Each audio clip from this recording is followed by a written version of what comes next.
जी अस्सलाम वालेकुम स्टूडेंट्स, मेरी वॉइस सबको आ रही है भाई? वालेकुम अस्सलाम सर, आ रही है। चलें, ग्रेट, थैंक यू। अच्छा जनाब, जल्दी बुलाने का मकसद ये था कि हमें कुछ अपना कंटेंट भी कवर करना है, जैसे कि लैब नंबर 7 और 8, ताकि जो है वो हम तमाम वीक्स की लैब जो है वो कवर कर लें। तो लास्ट लैब तक हम लोगों ने क्या बातें की थी भाई? और एरे तक बात हो गई थी, डुप्लीकेट ऑपरेटर, और उसमें एरे के वेरिएबल को यूज़ कर लिया था और एक लूप के थ्रू एरे में यूज़र से इनपुट भी लिया था, और जनाब उसी यूज़र इनपुट, जो यूज़र से इनपुट लिया था उसको प्रिंट करवाया था। ये हमारा आखिरी टास्क था लास्ट क्लास का। ठीक है जनाब, आज की जो हमारी लैब है वो बेसिकली क्या है, assembly language, stack, memory and arrays पे। तो बेसिकली एरेस के बारे में सबको इल्म है। एरेस क्या होते हैं? कलेक्शन ऑफ डेटा, एक ऐसा वेरिएबल जिसमें कलेक्शन हो, वो हमारा एरे कहलाता है। स्टैक मेमोरी डाटा स्ट्रक्चर में आप लोग पढ़ चुके हो जनाब। स्टैक मेमोरी का पैटर्न भी आप लोगों को पता है क्या होता है? जी जनाब, फर्स्ट इन फर्स्ट आउट, है ना भाई? सही कह रहा हूँ? जी sir. First in first out, ये स्टैक मेमोरी होती है भाई? सही कह रहा हूँ? पक्की बात है? जी सर, पक्की बात है। अबे फर्स्ट तो फिर क्यू क्या होता है? लाइन क्या होती है आपकी? रोटियों की लाइन पे लगते हो तो वो क्या स्टैक होता है या फिर क्यू सर होता है? हमने तो पढ़ा नहीं है अभी तक स्टैक। अबे डाटा स्ट्रक्चर तो पढ़ लिया ना? सर अभी पढ़ रहा हूँ। पढ़ रहे हो? स्टैक नहीं आया अभी? No sir. अच्छा चलो, सही है, फिर भी ये अलग बात है। अच्छा जनाब, चलो स्टैक मेमोरी की भी हम लोग बात कर लेंगे। तो जनाब हमारे पास लास्ट एक्टिविटी ये थी कि हमने एक यूज़र से इनपुट लिया था, एक वेरिएबल हमने बनाया था एरे का। ठीक है, डी वर्ड हमने उसको ले लिया था। अब उसमें हमने कह दिया था कि भाई 5 वैल्यूज़, डुप्लीकेट ऑपरेटर को यूज़ करते हुए हमने एक 5 एलिमेंट्स का एरे बना लिया था। अब जनाब उसमें हम क्या कर रहे थे, फिर हमने एक MSG1 के नाम से एक वेरिएबल लिया था स्ट्रिंग का, जिसमें हमने एक मैसेज प्रिंट करवा दिया था, इंटर दी नंबर्स।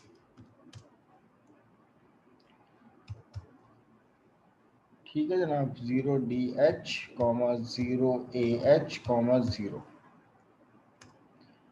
फिर जनाब हमने क्या किया था कि मेन में आने के बाद मूव EDX, ऑफसेट, और ये मेरे पास MSG1, और कॉल राइट स्ट्रिंग। सही है, अभी इतने प्रोग्राम को देखते हैं। हमारे पास क्या आ रहा था, मैं एंड में लिख दूं कॉल वेट MSG। तो अब इतने प्रोग्राम को चला के देखते हैं हमारे पास क्या वर्किंग हो रही है। तो जनाब हमारे पास सीधा सीधा एक स्टेटमेंट प्रिंट हो गया। प्रिंट करवाने के बाद गालिबन हम क्या कर रहे थे कि भाई मूव ECX, 0। फिर हमने वाइल का लूप यूज़ किया था, डॉट वाइल। ठीक है जनाब, अब यहाँ पर हमारे पास वाइल में हमने लिख दिया था कि भाई ECX इज लेस देन, हमने कह दिया 5। फिर क्या किया था हमने इस लूप के अंदर, कॉल रीड डेसिमल, और रीड जब यूज़र से इनपुट लिया जाता है तो वो बाय डिफ़ॉल्ट EAX में वैल्यू आती है। तो जनाब हमने क्या किया कि जो एरे का वेरिएबल लिया था उसके इंडेक्स में हमने वैल्यू स्टोर करवा दी थी। ठीक है, और कहाँ से करवा दी थी? EAX से करवा दी थी वैल्यू, और फिर इंक्रीमेंट कर दिया था इंक्रीमेंट कर दिया था ECX को।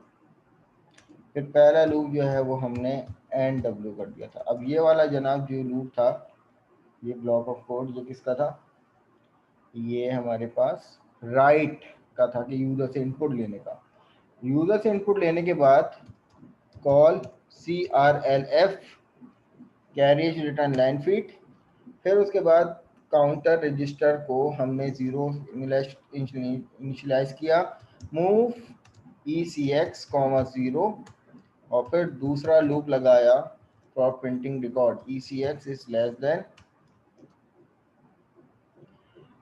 देन 5।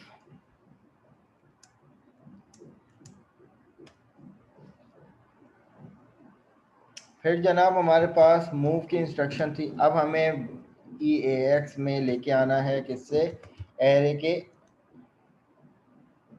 एरे वेरिएबल के एरे से। तो ये मेरे पास आ गया ECX।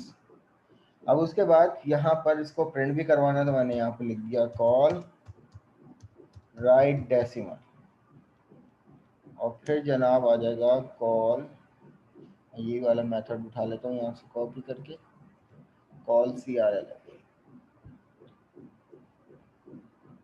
फिर इंक्रीमेंट कर दो ECX को, और फिर इस लूप को डॉट NW। अच्छा जनाब, अभी यहाँ पे हमने एक कोड लिखा है। अब नोटिस कीजिएगा जो मेरा वेरिएबल है एरे का, उसकी टाइप क्या है, डीवर्ड, सही है। और उसमें कहा है कि भाई वो 5 वैल्यू जो है वो यूजर से इनपुट लेगा, 5 एलिमेंट जो है वो स्टोर करने की कैपेसिटी रखता है। फिर उसके बाद ये वाला लूप हमने लगाया। सबसे पहले इसको बिल्ड कर लेते हैं कि मैंने कोई प्रोग्राम में एरर तो नहीं किया। Undefined error, call read decimal, read. अब इसको बिल्ड कर लेते हैं भाई। ठीक है भाई, अब यहाँ पर सबसे पहले तो इसका आउटपुट देखेंगे जनाब कि मैंने पहला यूजर से इनपुट लिया, दूसरा यूजर से इनपुट लिया, तीसरा लिया, चौथा और ये 5वां। और जब मैं इसको एंटर कर रहा हूँ तो क्लास देखें, सिवाय मेरे पास आखिरी वेरिएबल के आखिरी वैल्यू के बकाए बाकी तमाम वैल्यूज क्या आ रही हैं, एक गार्बेज वैल्यू उठ के आ रही हैं। जबकि ये रिप्रेजेंट कर रहा है कि भाई आपके ये यूजर इनपुट हैं, बट ये सही तरीके से स्टोर नहीं कर, सही तरीके से डिस्प्ले नहीं करवा रहा। तो इसका मतलब ये है जनाब कि हमारे पास जो एरे वेरिएबल है, जो एरे वेरिएबल है वो क्या है, हमारे पास 4 बाइट की होती है।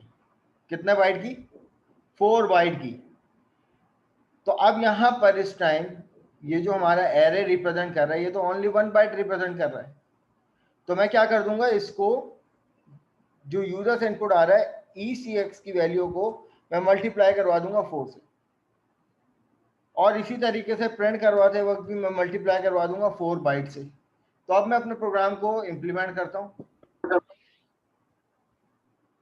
अब उसके बाद यहाँ पर मेरा पहला इनपुट, दूसरा इनपुट, तीसरा इनपुट, चौथा इनपुट, 5वां इनपुट, और यहाँ पर सीधे से मेरे पास तमाम वैल्यू उठ के आ रही है। अब क्लास ये वाला मैंने काम क्यों किया, अगर आप लोगों को याद हो तो हमने एक इंस्ट्रक्शन ये पढ़ी थी कि मैंने यहाँ पर लेंथ के नाम से एक सिंबॉलिक कांस्टेंट उठाया और उसमें मैंने कर दिया $-, अब क्योंकि मेरे पास एरे क्या है, डी वर्ड में है, तो इसका मतलब डी वर्ड का मतलब 4 बाइट, तो मैं इसको डिवाइड बाय 4 करूंगा। तो अब ये मेरे पास क्या लेंथ लेके आ जाएगा कि भाई ये मेरे पास 5 की लेंथ है। तो अब मैं बजाय हार्ड कोड करने के मैं यहाँ पर लेंथ लिख लूं।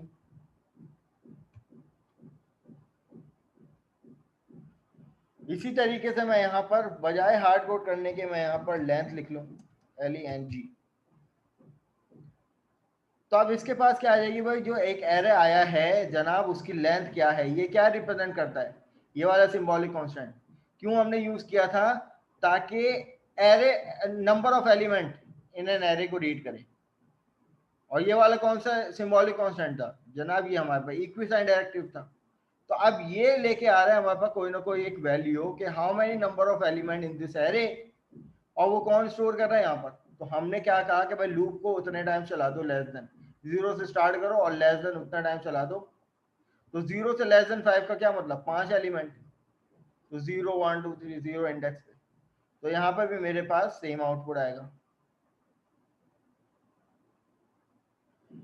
ठीक है, 1 2 3 4 5 और ये मेरे पास एरे। अब जनाब आज का जो मुद्दा शुरू होता है वो होता है लेंथ ऑफ ऑपरेटर से। अब यहाँ पर लेंथ ऑफ ऑपरेटर के बारे में क्या कह रहे हैं कि the length of operator count the number of element in an array. अब ये तो हमारे पास सिंबॉलिक कांस्टेंट था, ये क्या था, सिंबॉलिक कांस्टेंट था। मैं यहां से इसको कमेंट आउट करूं और यहां पर एक इंस्ट्रक्शन लिखता हूं, एक यहां पर इंस्ट्रक्शन लिखता हूं। अब जैसे हमारे पास इसका सिंटैक्स क्या है जनाब, ये है। अब मैं यहां पर एक इंस्ट्रक्शन लिखता हूं, length equal to length of, जनाब ये मेरे पास एक एरोइन का फंक्शन है लेंथ ऑफ। ये लेंथ ऑफ कोई वेरिएबल नहीं है, हाँ ये मेरा एक सिंबॉलिक कांस्टेंट है इक्विसेंट डायरेक्टिव, लेकिन ये क्या है मेरे पास, ये एक एरोइन का फंक्शन लेंथ ऑफ का, जो कि आइडेंटिफाई करता है how many number of element in an array. अब लेंथ ऑफ किसकी, इस वेरिएबल की। मैं यहां से इसको कॉपी कर लिया और यहाँ पर पेस्ट कर दिया। अब ये वाली जो लेंथ है, चलो मैं इसको टी एच कर देता हूं ताकि और आप लोगों को क्लियर हो जाए। मैंने यहाँ पर इसको टी एच कर दिया और इसी तरीके से यहाँ पर इसको टी एच कर दिया। तो अब ये मेरे पास लेंथ का जो वेरिएबल है सिंबॉलिक कांस्टेंट है, वेरिएबल नहीं है क्लास, ये सिंबॉलिक कांस्टेंट है, ठीक है। ये कोई मेमोरी नहीं है, ये टेम्पररी तौर पर एक वैल्यू, कांस्टेंट वैल्यू इसमें स्टोर, इसमें होल्ड हो रही है बेसिकली। अब लेंथ ऑफ क्या लेके आ रहा है कि ये जो एरे के अंदर एलिमेंट है वो कितने हो सकते हैं, 5 एलिमेंट। तो अब यहाँ पर मैं अपने प्रोग्राम को एग्जीक्यूट करता हूँ, तो ये मेरा प्रोग्राम जो है वो एरर दे रहा है। क्या दे रहा है भाई एरर, एन डब्ल्यू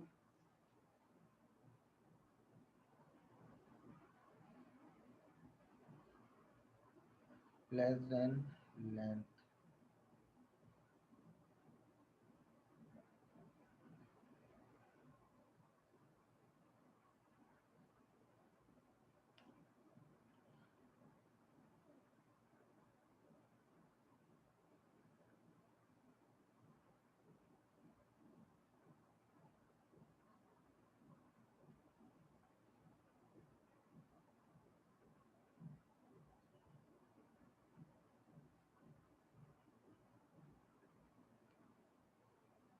अच्छा लेंथ 1 कर देते हैं, ये हो सकता है कोई रिजर्व की वर्ड हो।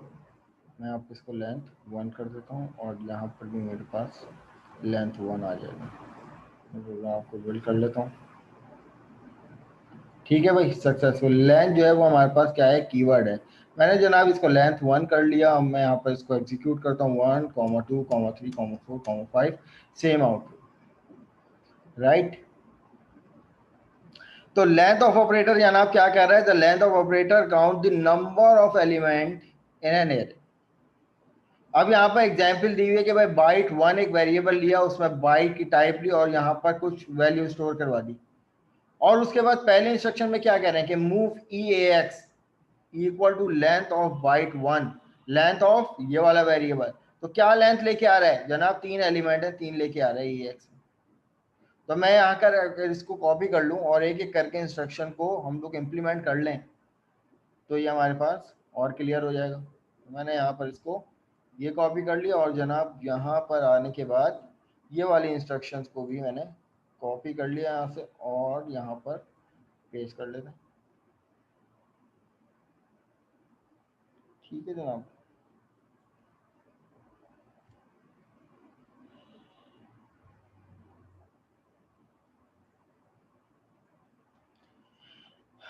तो अभी मैं यहाँ पर फिलहाल ये वाली इंस्ट्रक्शन को यहाँ से लेकर यहाँ तक के कमेंट आउट करता हूँ, ठीक है। बाकी हमने बना दी नो इशू। तो अब यहाँ पर मेरे पास मैंने कमेंट में लिख दिया कि भाई ई ए एक्स में ये वाली वैल्यू रिटर्न होगी, तो क्या वाकई में ऐसा हो रहा है या नहीं। तो अब यहाँ पर चेक कर लेते हैं। अब यहाँ पर हमारे पास वेरिएबल बाइट के अंदर कितने नंबर ऑफ एलिमेंट हैं, 1, 2, 3। तो अब यहाँ पर लेंथ ऑफ क्या लेके आ रहा है, बाइट 1 के वेरिएबल में से काउंट कर रहा है कि how many number of element in this variable. तो मैं यहाँ पर जैसे स्टेप ओवर करूंगा तो यहाँ पर देखिए इसने कह दिया 3 ई एक्स में। तो लेंथ ऑफ क्या लेके आ रहा है, दिस। अब मैं क्या यहाँ पर स्टॉप करता हूँ, मैं इसको चलाता हूँ। अब यहाँ पर देखिए टाइप क्या है जनाब, टाइप नोटिस कीजिएगा, टाइप क्या है, वर्ड। वर्ड का मतलब 2 बाइट, वर्ड का मतलब 2 बाइट। अब यहाँ पे कितने नंबर ऑफ एलिमेंट है 30, और उसके बाद यहाँ पर कॉमा के बाद 2 से और इनिशियलाइज कर दिया कि भाई यहाँ पर 2 नंबर ऑफ एलिमेंट और हैं, तो ये ओवरऑल कितने रिटर्न करके देगा। तो यहाँ पर चेक कर लेते हैं, तो मैं इसको एग्जीक्यूट कर लेता हूँ। अब पहली इंस्ट्रक्शन के अकॉर्डिंग मेरे पास EAX में 3 वैल्यू हो गई, और दोबारा से EAX में मेरे पास क्या वैल्यू हो गई 32। अब ये 32 क्या है, हेक्साडेसिमल, ये 20 नहीं है क्लास, ये हेक्साडेसिमल वैल्यू है 32 की। आप इसको कन्वर्ट करके देख लीजिए, राइट। अब इसी तरीके से अगर हम और भी देखें, यहाँ पर लेंथ ऑफ एरे 2, अगर एरे 2 की बात करें तो यहाँ पे 5 डुप्लीकेट ऑपरेटर हैं, और इस तरीके से इन्होंने लिया हुआ है। मैं यहाँ पर इसको भी कमेंट आउट करता हूँ, और इसको भी कमेंट आउट करता हूँ, और यहाँ पर इसको अनकमेंट करता हूँ। तो यहाँ पर इसको इम्प्लीमेंट करके देख लेते हैं।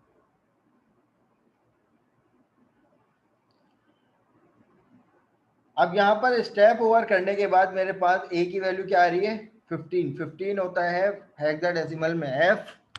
अब ये 15 कैसे आ रही है जनाब, कि एरे 2 के अंदर कितनी वैल्यू है 5, टाइप क्या है वर्ड की ना 5 वैल्यू है। अब इस डुप्लीकेट ऑपरेटर में मजीद कितने डुप्लीकेट एलिमेंट्स हैं 3, तो 5 3 द 15। तो इस एरे 2 के अंदर टोटल कितने नंबर ऑफ एलिमेंट हैं आ सकते हैं यानी, तो ये हमारे पास आ गए 15। अब जनाब हमारे पास नेक्स्ट क्या है, size of operator. Size of operator क्या करता है, यहाँ पर इसकी डेफिनेशन में समझिएगा इसको, कि size of operator return the value that is equivalent to multiplying the length of by the type. चलो इसकी मैं एग्जांपल करवाता हूँ।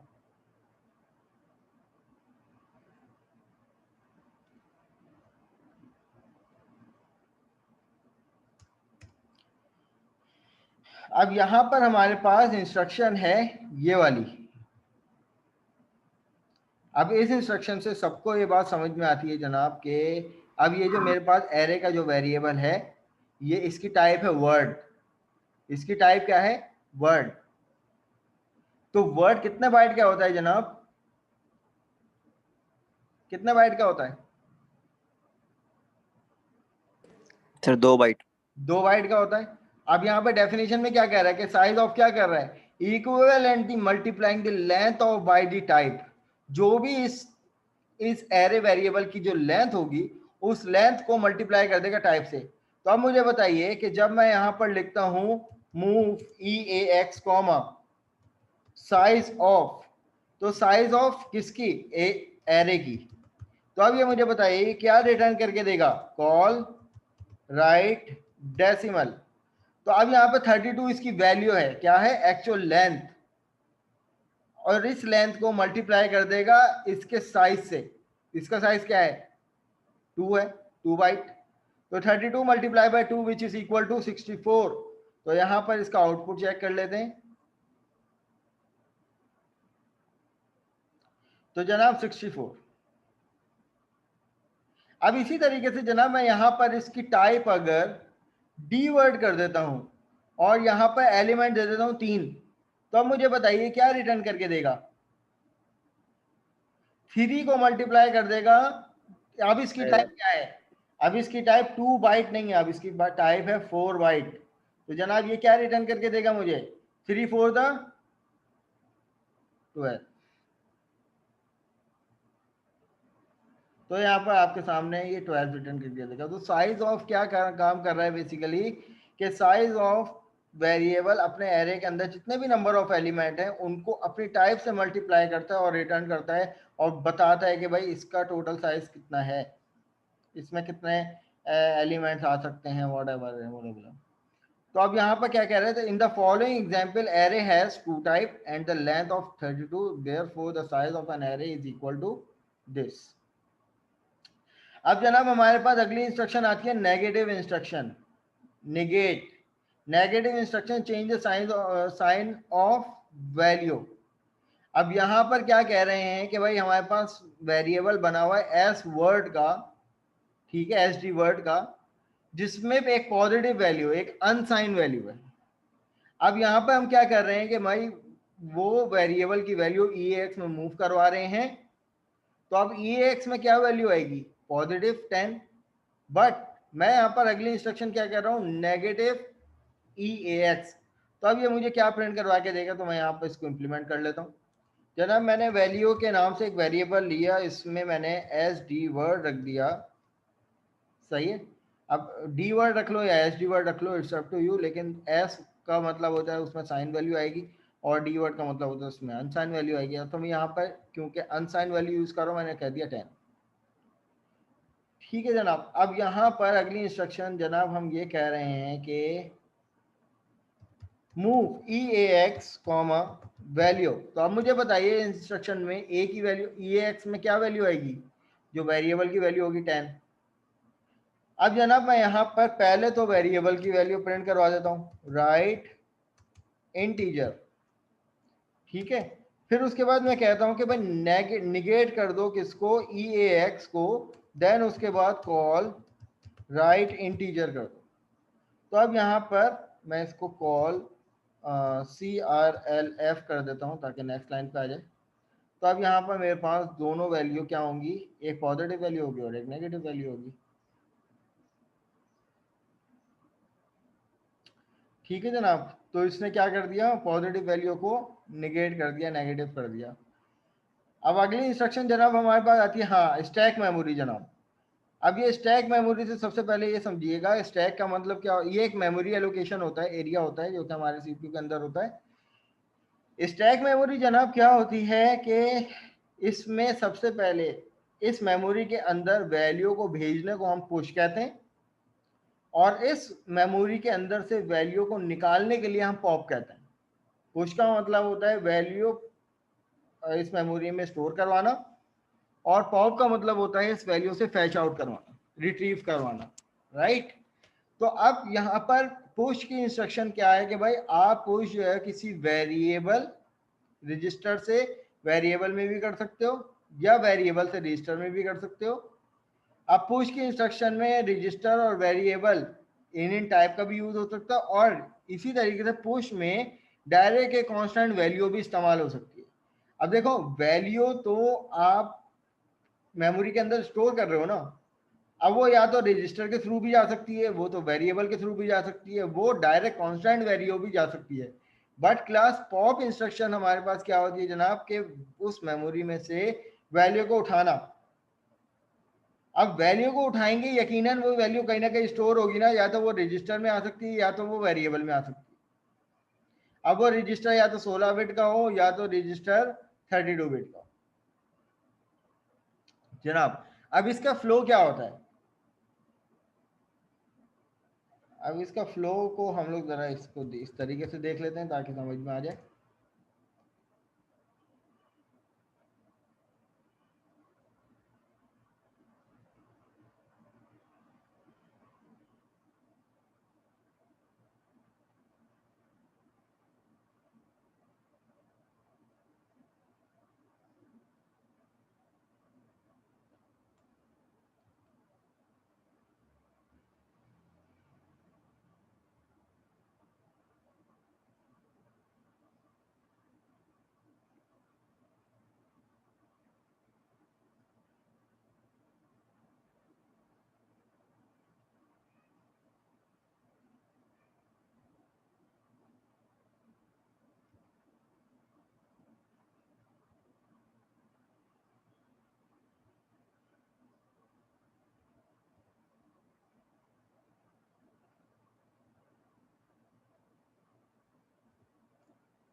अब जनाब ये मेरे पास यूं समझ लें कि ये एक स्टैक मेमोरी है, ये एक मेरे पास स्टैक मेमोरी है। अब इसका वर्क फ्लो किस तरीके से होता है, अब देखें हम यहाँ पे बात कर रहे हैं पुश इंस्ट्रक्शन की। जब तक कि कोई भी एक वैल्यू पुश नहीं होगी तब तक हम पॉप नहीं करवा सकते। पॉप करवाने के लिए एक पुश का होना जरूरी है, पहली बात। पॉप तो तब होगी ना जब इसमें कोई ना कोई वैल्यू होगी। अब इस टाइम मेरे पास जो स्टैक है ये क्या है, एम्प्टी है। अब जनाब जो भी मेमोरी होती है वो यकीनन अपने अंदर कोई ना कोई इंडेक्स स्टोर की हुई होती है, तभी तो वैल्यू अपने पर्टिकुलर इंडेक्स पे स्टोर करवाती है। अब अगर फॉर एग्जांपल मैंने यहाँ पर कुछ वैल्यूज जो है वो इंटर करने जा रहा हूँ 1 4, ये कुछ वैल्यू मैंने यहाँ पर 1 बाय 1 इंटर करने जा रहा हूँ। तो अब इसका मतलब मैं यहाँ पे कह रहा हूँ कि भाई सबसे पहले मैं अपनी इस मेमोरी में, यहाँ पर सबसे पहले मैं यहाँ पर इस मेमोरी में इस नंबर को मुझे स्टोर करना है 1 बाय 1। पहले मैं 1 को स्टोर करूँ, फिर मैं इसको पुश करूँ। तो इसका जो फ्लो होता है वो बेसिकली क्या होता है, लास्ट इन फर्स्ट आउट। सही है, last in first out, LIFO जिसको हम लोग कहते हैं। अब यहाँ पर हमारे पास स्टैक मेमोरी में जब कोई पहला वेरिएबल पुश होगा, जैसे कि मैं 1 की बात करता हूँ, तो वो 1 पहले में यहाँ पे पुश होगा। अब जब 1 के बाद अगर मैं यहाँ पर फॉर एग्जांपल मैंने यहाँ पर 1 पुश किया तो मेरे पास मेमोरी के अंदर यहाँ पे 1 आ गया। बट क्लास जब 1 के बाद मैं जब 4 पुश करूंगा इस मेमोरी के अंदर, तो यहाँ से 1 हटकर 4 आ जाएगा, ठीक है, और 1 मेरे पास यहाँ पे आ जाएगा। अब जब मैं 4 के बाद जब 5 पुश करूंगा तो जनाब मेरे पास 1 यहाँ से हटके यहाँ आ जाएगा। अब 4 यहाँ से हटके 4 यहाँ पे आ जाएगा, और कहाँ पे 5 आ जाएगा मेरे पास, यहाँ पर। ठीक है जनाब। फिर जब मैं यहाँ पर बात करता हूँ 6 की, तो जब मेरे पास ये वाला नंबर भी पुश हो गया, ये वाला भी हो गया पुश हो गया, ये वाला भी पुश हो गया नंबर। अब मैं जब यहाँ पे बात करता हूँ 6 की, तो जनाब जब 6 मैं पुश करूंगा तो ए जो है वो यहाँ 1 की वैल्यू यहाँ पे आ जाएगी, 4 की वैल्यू यहाँ पे आ जाएगी, और इसी तरीके से जो 5 की वैल्यू है यहाँ से कट के यहाँ पर आ जाएगी। ठीक है जनाब, अब इसको समझ लीजिएगा आप लोग, क्योंकि कीड़े मकोड़े बन रहे हैं। अब ये 6 वैल्यू भी पुश हो गई जनाब। अब 6 वैल्यू पुश होने के बाद जब 7 वैल्यू जब हम लोग पुश करेंगे तो 7 वैल्यू मेरे पास यहाँ पर क्या आएगी, 1 मेरे पास यहाँ पे आ जाएगा, 1 यहाँ से हट के, 4 यहाँ से हट के मेरे पास 4 यहाँ पे आ जाएगा, और जनाब 5 यहाँ से हट के 5 मेरे पास यहाँ पर आ जाएगा। और इसी तरीके से जो मेरे पास यहाँ पे वैल्यू थी 6 यहाँ से हट के यहाँ पे आ जाएगी, और 7 यहाँ पे आके पुश हो जाएगी। ठीक है। अब उसके बाद यहाँ पर मेरे पास क्या है 8। अब आखिरी वैल्यू मैं यहाँ पर इसको खत्म कर रहा हूँ क्योंकि मेरे पास अब यहाँ पे 1 यहाँ पे आ जाएगा, और 4 यहाँ पे आ जाएगा जनाब, और यहाँ पर 5 आ जाएगा मेरे पास, 5 आ जाएगा यहाँ पर। इसी तरीके से 5 की जगह यहाँ पर 6 आ जाएगा, और यहाँ पर 6 की जगह 7, और यहाँ पर फाइनली मेरे पास। अब ये एक तरीके से यूँ समझ लें मेरी मेमोरी जो है वो फिल हो गई। अब ये पूरा नंबर मेरी स्टैक मेमोरी में क्या हो गया, फिल हो गया। तो यहाँ पर मैं कह सकता हूँ जनाब मेरे पास जो इस टाइम जो एलिमेंट है वो कौन सा है, 8, और यहाँ पर जो एलिमेंट है वो मेरे पास कौन सा है जनाब, 7। इसी तरीके से यहाँ जो एलिमेंट है वो मेरे पास कौन सा है, 6।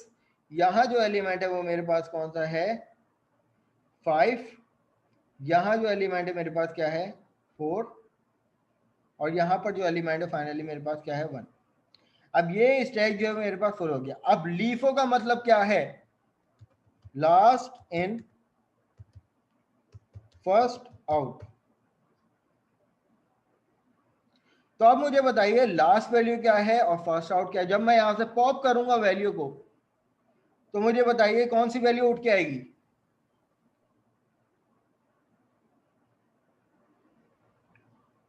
8 वैल्यू पे उठ के आएगी। अब मैंने यहाँ पे इंस्ट्रक्शन लिखी जनाब, पॉप करवा दो 8 को, यानी पॉप करवा दो स्टैक मेमोरी को, यानी स्टैक मेमोरी में से पॉप करवा दो। तो जनाब पॉप होने के बाद मुझे मिलेगी वैल्यू 8। फिर इसके बाद अगर मैं दोबारा पॉप करवाता हूं तो जनाब मुझे बताइए कौन सी वैल्यू मिलेगी, मुझे 7। तो इसी तरीके से सो एंड सो फोर्थ। और जो आखिरी वैल्यू मुझे मिलेगी पॉप होने के बाद, वो मुझे क्या मिलेगी, 1। ये हमारे पास है मैकेनिज्म की। लेकिन क्लास अगर मैं आप लोगों से यहीं पे बात करूं कि अगर फॉर एग्जांपल मैंने यहाँ पर पॉप की इंस्ट्रक्शन पहले लिखी और आपने लोगों ने फौरन कह दिया कि भाई 8 आएगा, पॉप की अगली इंस्ट्रक्शन के बाद मैं दोबारा यहाँ पे पुश लिखता हूँ और पुश में करता हूँ 10, तो अब मुझे बताइए कि ये 10 वैल्यू कहाँ स्टोर होगी जाके? सर जहाँ से 8 पॉप हुआ वहीं पे पुश होगी। Simple is it. और उसके बाद मैं डायरेक्ट दोबारा पॉप करता तो मुझे कौन सी वैल्यू मिलती? तो जनाब मुझे मिलती यहाँ पर वही 10 वैल्यू। ठीक है, तो ये मैकेनिज्म है हमारे पास स्टैक मेमोरी का। अब यहाँ पर हमारे पास मैनुअल के अकॉर्डिंग अगर हम चलें तो हमें ये इंस्ट्रक्शन पता चल गया कि भाई जब भी कोई वैल्यू मेमोरी के अंदर स्टोर करनी हो, स्टैक मेमोरी के अंदर स्टोर करनी हो, तो या तो वेरिएबल रजिस्टर से कर सकते हैं, चाहे वो रजिस्टर 16 बिट का हो या कोई वेरिएबल 16 बिट का हो, या तो कोई रजिस्टर 32 बिट का हो या तो वेरिएबल 32 बिट का हो, या तो कोई कांस्टेंट वैल्यू हो। लेकिन क्लास यहाँ पर पॉप करने के लिए आपको कोई ना कोई वेरिएबल की जरूरत पड़ेगी। क्यों? क्योंकि स्टैक मेमोरी से एक वैल्यू उठ के आएगी और वो वैल्यू आपने कॉन्स्टेंटली तौर पर होल्ड नहीं होती, वो किसी ना किसी वेरिएबल में स्टोर होती है या रजिस्टर में स्टोर होती है। ठीक है जनाब, यहाँ तक के मुझे एक्नॉलेज कीजिए कि ये स्टैक मेमोरी की एलोकेशन समझ में आ गई सबको? सही है। अब यहाँ पर एक एग्जांपल। सर ये एक क्वेश्चन था मेरा। जी जी पूछिए। सर ये पॉप ऑपरेशन हो रहा है तो आगे क्या प्रोसेसिंग हो रही है? मतलब नंबर्स कम हो रहे हैं तो अरे में सर देखो नंबर कम नहीं हो रहे, बेसिकली ये मेमोरी हमने बना दी। ये यूं समझ लो कि हमारे पास एक स्टैक है, स्टैक जो है वो नंबर ऑफ वैल्यू के हिसाब से मेमोरी एलोकेट होती है। अब हमारे पास ये नंबर था तो स्टैक मेमोरी उसी हिसाब से एलोकेट हो गई कि भाई 0 से लेकर 5 इंडेक्स तक। अब नंबर हमारे पास कोई बड़ा होता है या 1 बाय 1 नंबर होता, कोई भी नंबर होता, तो हर वैल्यू सर अगर इस पूरे नंबर को फैच कर लें तो एक एक करके पॉप होगा। ये बेसिकली एरे के एलिमेंट है, एरे के एलिमेंट को हम लोग उठाते हैं। अब यहाँ पर हम लोग यूज कर रहे हैं पुश और पॉप की मदद से स्टैक मेमोरी। तो अगर आपने किसी भी पर्टिकुलर इंडेक्स की वैल्यू उठानी है तो हमारे पास पुश और पॉप की इंस्ट्रक्शन इस्तेमाल होती है। उठाने के लिए पॉप की इंस्ट्रक्शन, डालने के लिए पुश की इंस्ट्रक्शन यूज होती है। ये वाली एग्जांपल देख लो, क्लियर हो जाएगा अभी। ठीक है, ये वाली एग्जांपल देख लो आप जनाब। अब यहाँ पर इन्होंने 4 वेरिएबल लिए। ठीक है, यहाँ पर इन्होंने 4 वेरिएबल लिए, हमने भी यहाँ पर कॉपी पेस्ट करके 4 वेरिएबल ले लिए। अब ये क्या है वेरिएबल, इनकी टाइप क्या है? D word. डी वर्ड का मतलब ये हमारे पास जनाब 4 बाइट के नंबर हैं। अब इनको यूज करने के लिए हमें यकीनन रजिस्टर भी इसी साइज का यूज करना पड़ेगा। तो अब यहाँ पर जनाब मैं इस वाली इंस्ट्रक्शंस को कॉपी कर लेता हूँ। यहाँ पर अभी हमने सिर्फ ये वाली इंस्ट्रक्शन, ये 4 इंस्ट्रक्शन उठाई और इनको कॉपी कर लिया, यहाँ पर पेस्ट कर दिया। अब जनाब इस इंस्ट्रक्शन से हमें ये समझ में आता है कि अब ये तो मेरे पास वेरिएबल से, अब इन वेरिएबल में कोई ना कोई वैल्यू थी, एक वैल्यू ये, एक वैल्यू ये, एक वैल्यू ये। ठीक है, चलो मैं इसको छोटी वैल्यू कर देता हूँ ताकि हमारे लिए आसानी हो जाए। अब ये मेरे पास 10, 20, 30, 40 अलग अलग वेरिएबल थे। अब यहाँ पे पहली इंस्ट्रक्शन क्या है जनाब? पुश। अब पुश का क्या मतलब है? अगर मैं इसके अकॉर्डिंग बात करूं तो पुश यहाँ पे कह रहा है कि भाई वेरिएबल 1। अब पुश की इंस्ट्रक्शन क्या थी? अगर मैनुअल के अकॉर्डिंग देखे जाए इसका सिंटैक्स क्या था? पुश की इंस्ट्रक्शन या तो कोई वेरिएबल हो सकता है या तो कोई रजिस्टर हो सकता है। अब इस टाइम क्योंकि हमारे पास रजिस्टर है हमने कह दिया पुश। तो अब यहाँ पे मुझे बताइए कि पहली वैल्यू कौन से इंडेक्स में जाके पुश होगी? 0 इंडेक्स। ठीक है, तो var 1 की क्या वैल्यू थी जनाब? var 1 की वैल्यू हमारे पास 10 थी और 10 वैल्यू जाकर इस इंस्ट्रक्शन में जाकर पुश हो जाएगी। फिर उसके बाद दूसरी इंस्ट्रक्शन भी पुश की है, तीसरी इंस्ट्रक्शन भी पुश की है और चौथी इंस्ट्रक्शन भी। तो अब यहाँ पर हमें क्वाइट क्लियर हो गया कि इसका मतलब ये चारों वेरिएबल की वैल्यू जो है वो स्टैक मेमोरी में जाके एलोकेट हो चुकी है। अब मैं अगर आपसे पूछूं कि 30 की वैल्यू कौन से इंडेक्स पे होगी? 30 की वैल्यू, ये वाली वैल्यू कौन से इंडेक्स पे होगी? वेरिएबल 3 पे। अबे 4 और 5 पे होगी सर। क्या हो गया तुम्हें? पुश 4 और 5 पे 1 0 इंडेक्स, दूसरा है। अब यहाँ पर मैं अगर यहाँ पर तीसरी इसकी बात करूँ तो ये 0 इंडेक्स पे नहीं होगी अगर मैं यहाँ तक की बात करूँ। फिर इसके बाद जब मैं यहाँ पे पुश कर दूंगा तो मुझे बताइए कि ये वाली वैल्यू 0 इंडेक्स पे हो जाएगी और ये वाली वैल्यू 1 इंडेक्स पे होगी जनाब। होगा या नहीं ऐसा? अगर मैं यहाँ की बात करूं, पहली पुश var1 की वैल्यू थी 10 इधर आ जाएगी। अब जब पुश var2 हुआ तो 20 पुश हुआ तो 10 की वैल्यू यहाँ पे आ जाएगी, 20 यहाँ पे आ जाएगी। फिर जब var3 हुआ तो 30 की वैल्यू यहाँ पे आ जाएगी, 20 इधर आ जाएगी, 10 इधर स्वैप हो जाएगी। फिर जब var4 आएगा तो जनाब इंडेक्स नंबर 1 पर var3 की वैल्यू नहीं आ जाएगी। सही सही सर, समझ ठीक है। गए। तो अब यहाँ पर देखिए ये 4 इंस्ट्रक्शन तो समझ में आ गए। इस टाइम इसका मतलब ये है कि मेरे पास जो है वो कुछ इस तरीके की वैल्यू, अगर मैं यहाँ पर लिखूँ, मेरे पास यहाँ पर 40 वैल्यू यहाँ पर है और इसी तरीके से 30 वैल्यू मेरे पास यहाँ पर है इस इंडेक्स पे, और 20 वैल्यू मेरे पास इस इंडेक्स पे, और यहाँ पर मेरे पास 10 वैल्यू जो है वो इस इंडेक्स पे। तो यानी 0 से लेकर 10 तक की इतनी स्टैक मेमोरी मेरी एलोकेट हो चुकी है। अब अगली इंस्ट्रक्शन जनाब क्या कह रहे हैं? अगली इंस्ट्रक्शन इन्होंने यहाँ पे लिखी ये वाली, यहाँ से मैंने कॉपी किया और यहाँ पर अगली इंस्ट्रक्शन मैंने लिख दी। अब मुझे बताइए, चलो मैं इसको 50 कर देता हूँ 500 की जगह। अब मुझे बताइए जनाब कि ना तो ये पुश इंस्ट्रक्शन है ना तो पॉप इंस्ट्रक्शन है, ये वाली इंस्ट्रक्शन का स्टैक मेमोरी से अभी कोई ताल्लुक है या नहीं? सर कोई ताल्लुक ही नहीं है। लेकिन अगर मैं अगली इंस्ट्रक्शन लिखता हूँ पुश EAX, तो अब मुझे बताइए ये 50 वैल्यू कहाँ जाएगी? स्टैक को अपडेट कर दिया, स्टैक को अपडेट हो गया। अब जो मेरे पास 50 वैल्यू इधर आ जाएगी, 40 वैल्यू इधर आ जाएगी, 20 इधर आ जाएगी, 10 इधर आ जाएगी, और सॉरी 50 इधर आ जाएगी, 40 इधर, 30 इधर, 20 इधर और 10 इधर। ऐसा ही होगा ना? तो अब यहाँ पर हमने क्या कर दिया कि भाई इस सिंटैक्स को भी फॉलो कर लिया कि भाई पुश के बाद रजिस्टर भी आ गया और मेरे पास वेरिएबल भी आ गया। अब पुश के बाद कोई कांस्टेंट वैल्यू भी आ सकती है क्लास, मैं यहाँ पर पुश के बाद कोई कांस्टेंट वैल्यू भी लिख सकता हूँ। वेल, तो अब यहाँ पे हमने कह दिया कि भाई पुश कर दो EAX। अब जनाब मुझे बताइए कि अगली इंस्ट्रक्शन मैं लिखता हूँ पॉप EAX। अब मैंने पहली इंस्ट्रक्शन लिखी है पॉप की, तो अब मैं रन टू कर्सर करके मैं आप लोगों को समझाना चाहता हूं। अब ये कोई वैल्यू कहीं प्रिंट नहीं होगी, अब ये वैल्यू उठ के आएगी स्टैक मेमोरी के अकॉर्डिंग। अब जनाब देखिए, पुश कर दिया स्टैक मेमोरी में हमने var1 की वैल्यू।